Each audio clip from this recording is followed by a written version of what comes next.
Et salut tout le monde, aujourd'hui on se retrouve pour une nouvelle chronique de Game Set and Talk.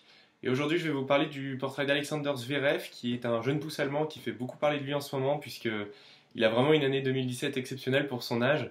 Donc on va revenir sur sa carrière et voir comment il a pu en arriver là tout simplement. Tout d'abord, pour une petite biographie, Alexander Zverev, il grandit dans une famille qui est totalement tournée vers le tennis, un peu comme Benoît vous l'avez expliqué pour Taylor Fritz. Ses parents étaient des joueurs professionnels de tennis, son père ayant joué pour la Coupe Davis pour la Russie, notamment, et sa mère a également joué pour la Serbie, mais elle n'a pas eu l'occasion de faire des grands résultats sur le circuit WTA au point d'être vraiment reconnue.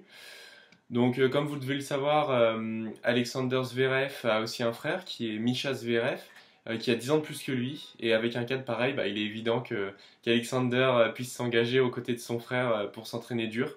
Et c'est vraiment ce qu'il a fait parce que pendant environ 3 saisons, il a suivi en fait son grand frère Misha aux entraînements pour s'entraîner régulièrement avec lui.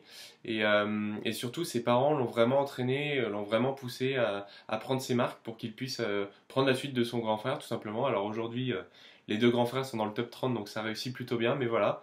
Alexander a du coup commencé sa carrière sur le circuit junior en 2011, et les deux parents ont donc entraîné leurs deux fils, surtout entre 2010 et 2013.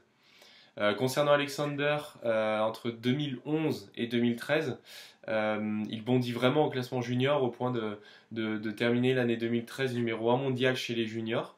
Il avait notamment atteint la finale de Roland Garros en 2013 et surtout il avait remporté l'Open d'Australie junior en 2014 l'année suivante.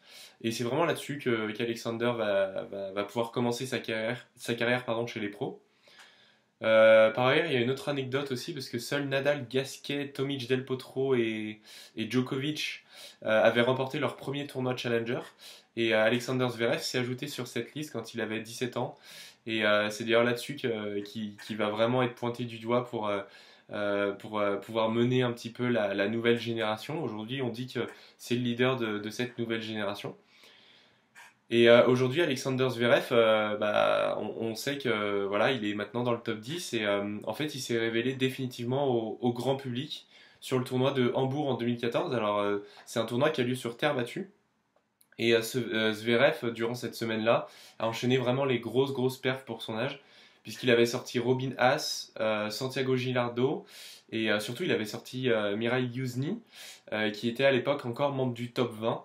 Et c'est rare, voire même très rare de voir un joueur de 17 ans prendre le dessus sur un membre du top 20. Et ça a vraiment, enfin ça a complètement lancé sa carrière parce que il a été connu, il a été sous le feu des projecteurs. Et chez les pros, du coup, ça l'a vraiment boosté. Et du coup, en 2016, donc l'année dernière, il s'offre ses premiers titres ATP. Il s'offre même une balle de match contre Nadal à Indian Wells, qui est un Masters 1000. Plus tard, au mois de juin-juillet, il sort Federer à Halle en 3-7. Et à la fin de la saison, il battait Stan Wawrinka en finale de Saint-Pétersbourg pour s'offrir son premier titre ATP. Et donc, il avait fini l'année dans le top 20. Et voilà, et cette année-là, Zverev, c'est encore un nouveau décollage, puisque il est sans doute considéré comme le quatrième, voire même le troisième homme de cette année derrière Nadal et Federer. Parce qu'il a remporté 2 Masters 1000, il a remporté 3 autres titres, notamment à Montpellier et tout récemment à Washington.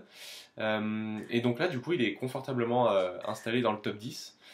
Voilà un petit peu pour le résumé de la carrière. Enfin, Zverev, en tout cas, a typiquement l'exemple de début de carrière d'un Nadal, d'un Gasquet ou encore d'un Hewitt. C'est un jeune pousse qui est vraiment précoce. Et aujourd'hui, il est indéniablement considéré comme le leader de ce qu'on appelle la nouvelle génération, la next gen, avec notamment Kyrgios, Taylor Fritz, Donaldson, etc. Et Zverev, Alexander Zverev, il est connu pour un style de jeu qui est agressif, avec un très gros service, malgré quand même un gabarit un peu fin qui, moi, en tout cas, me fait penser à notre Gilou national, enfin Gilles Simon, pardon. Et je trouve en tout cas que enfin vraiment pour son âge, c'est quelqu'un qui a une attitude qui est quand même irréprochable, parce qu'il a déjà un gros mental et il se comporte vraiment très bien sur le court. Alors certes, il a perdu des gros matchs, notamment contre Nadal à l'Open d'Australie, mais parce qu'il était court physiquement et je pense que plus tard, il pourra gagner ce genre de match-là et pouvoir décoller et du coup remporter des grands chelems. Donc voilà un petit peu. Enfin, alors, à l'heure où on vous tourne cette vidéo, on est à la veille d'un US Open qui est bouillant, dans lequel plusieurs grosses têtes d'affiche sont absentes. Et Zverev fait pour moi vraiment partie des gros challengers, voire même des favoris de ce tournoi. Il peut aller vraiment loin. En tout cas, c'est vraiment un joueur qui est à suivre, car c'est sans doute un futur vainqueur de Grand Chelem, j'en suis certain. Donc voilà un petit peu ce que je pouvais dire sur ce joueur. Alors certes, il a que 20 ans, il vient tout juste de remporter Montréal. Et du coup, voilà, il n'y avait pas plus de choses à dire. Simplement, bah, on sait que Zverev, plus tard, va prendre la suite de Nadal, de Federer, de Djokovic, d'un Del Potro, de Murray, etc. Donc voilà un petit peu. Moi, j'en suis certain qu'il va réussir une très grande carrière et ce sera sûr. Donc j'espère que cette vidéo vous aura plu et on se retrouve pour des prochaines. Ciao!